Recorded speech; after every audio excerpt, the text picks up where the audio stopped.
Oh, hello. Today, we're gonna be ranking every single Pokemon TCG set from the year of 2023. What took you so long, idiot? This list is obviously my opinion, therefore it's a fact, and this is legally binding. If you disagree, you will go to jail. That's not correct, but okay. We'll see. I'm ranking this completely off of visuals. I love playing the game, but what I love even more is just collecting and looking at the cards and the visual, like the artwork aspect. You know, a lot of people were like, hey, look, probably not gonna be able to pull it off. How's he gonna put 6 different things in order? From like 1 to 6. It's gonna happen. Here we go. First off, shout out to Nexus Alexis. That's called motherfucking boy! Shout out to them for making this list. I know nothing about them, so if they are an awful individual or group or whatever, then retract my previous statement. I do want the credit without any of the blame. So here we go. We've got Scarlet and Violet 151. We've got Crown Zenith, Paldea Evolve, Paradox Rift, Scarlet and Violet Base, and Obsidian Flames. So going through the ranking system here, starting at the bottom, we have just one of the worst things that I can think of all time. You remember those electric pencil sharpeners that never really seemed to sharpen your pencils correctly, or like the way you wanted them to? Like it always get one side way too like shaved, and then the other side it like wouldn't even touch. Yeah, those. And then just above that, we have bad. And then we have somewhere in the middle, just the letter C. And then we have a warm chocolate chip cookie. There are really not many things better than that, except for one of the greatest moments in human history. Aaron Gordon and Zach LaVine in the 2016 NBA AT&T, no longer sponsored by Sprite, Slam Dunk contest. That's sort of, you know, the peak of humanity, I would say. And no, I'm not really a basketball fan at all. I just am a huge fan of the Slam Dunk contest every year. Coming in last place, 6. Scarlet and Violet base set. At the time opening it, I thought it was pretty good, but now looking back on it and ranking it as a whole with all the sets from 2023 being out now, yeah, it wasn't great. The Ralts Curlia Gardevoir line was incredible. That was kind of it. Koraidon special illustration rares were solid. I don't know. Doesn't add up. Moving on to the 5th spot. Everything else from here on, it's tough because they're all good. Gotta be a winner because that's the point of the video. Coming in 5th, I'm going Obsidian Flames. Nice warm chocolate chip cookie, baby. I mean, this set, I don't like any of the 4 Charizards. That's really the only negative I have from this set. Ninetales, are you kidding me? Look at that thing. Look at it. Look, 10 out of 10. Let's go home! The Pidgeot, I like the like cartoon style animation going on there. Oh, the gloom, like a lucid acid dream you don't want to wake up from, but also you're terrified for some reason. You thought Poseidon controlled the ocean? Never heard of them. No idea what's going on here. The Cleffa. Put that on your wall and frame it, because that's art. Coming in at number 4, Paradox Rift. Each set has like its like title cards or like lead themed cards, whatever you want to call them, but like essentially like the theme song of the deck basically.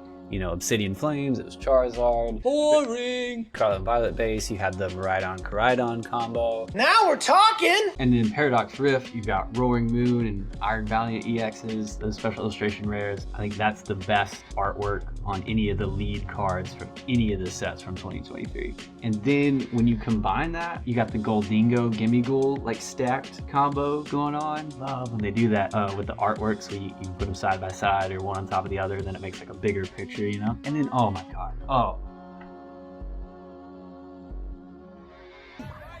Is he doing okay? Have you seen the Groudon illustration rare from Paradox Rift? I mean, that's What? Incredible, absolutely incredible. I mean, that card alone is top 3 of the year. I mean, you talk about a warm chocolate chip cookie. 3 down, 3 to go. What are we, halfway through or something? Oh, well, yes. Number 3, Paldea Evolved. This is when they really started shoving Iono down our throats. This might be the set that I've opened the most of ever, and I really wanted the Tyranitar, and after like way too many packs, I gave up. I could not pull it. If it weren't for one other card from last year, this card would be the best card of the year This is one of my favorite cards of all time. I don't know what it is about those big dinosaur guys towering over like destruction or like Godzilla vibes. I think I might enjoy Godzilla. I've never watched it in my life, but visually, I'm a big fan of that sort of aesthetic, I guess. A new discovery I just made right now in this moment. That's kind of weird. Yeah, I gave up and I just went and bought it the other day. The Squawkabilly special illustration rare, incredible. I love the Mousehold one too. The Oscarada is sick. Quadruple of all the legendary special illustration rares. Pulled all 4 of them. Still haven't pulled Tyrantrum. And hold on, we have to talk about the magic card. This card right here is everything that the Giratina alt art from Lost Origin wishes it could be. And I believe they're actually designed by the same artist, so like that makes sense. I love that. But yeah, just the fact that they took like one of the most basic, boring Pokemon and gave it this incredibly elaborate over-the-top artwork. Well done, Shinji Kanda. That man deserves all of the awards. Final 2. And these are 2 very different sets. You've got the last set of the Sword and Shield era versus nostalgia, essentially. I'm gonna pause now for dramatic effect.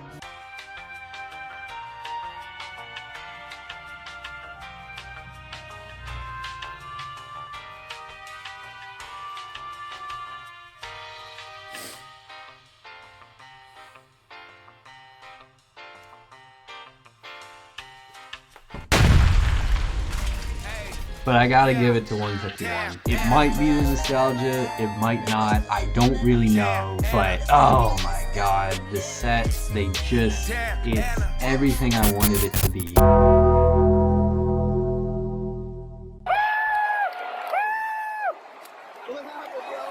the fuck happened?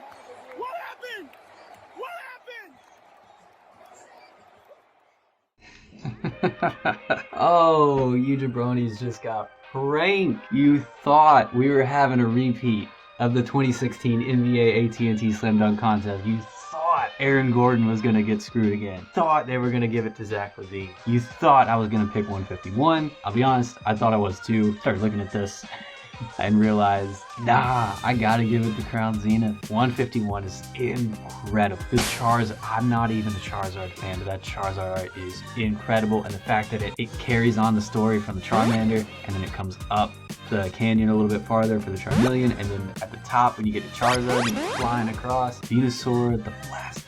Whoa, oh my god.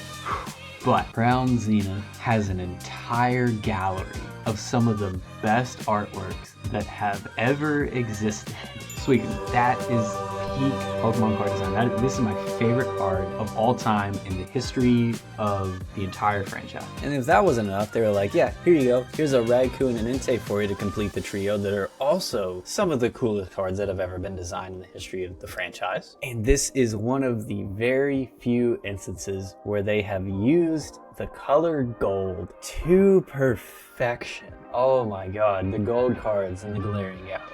10 out of 10. The Giratina, Arceus, Palkia, Dialga. The gold matches, and they actually morphed it into the artworks and didn't just make the backgrounds gold. Like, they built the color into the art. And if that wasn't enough, they were like, oh yeah, also, here's the other point of view from the Charizard promo card where he's in the battle with Mewtwo. Yeah, here's the point of view from Mewtwo. Yeah, the Leafeon just chilling in the greenhouse. That's one of the most adorable things I've ever seen in my life. The Sleepy Mew in the magical forest, the Lumineon, the Deoxys, the Simisear. I've never liked a Simisear card in my life until this one. Oh, and yeah, they were also like, oh, we're also gonna give you like 9 cards that when you put them together, it makes a massive image. Easily the best trainer gallery of the Sword and Shield era, even though it's not called the trainer gallery, the Galarian gallery, same concept. I could keep going, but like, I gotta end the video at some point. Crown Zenith, 10 out of 10. That's not Zach LaVine and Gordon in the dunk contest. That's Vince Carter in the 2000 dunk contest. Like, you see that, like, let's go Hulk. Like, that's it. It's over. Let's go Hulk. It's over!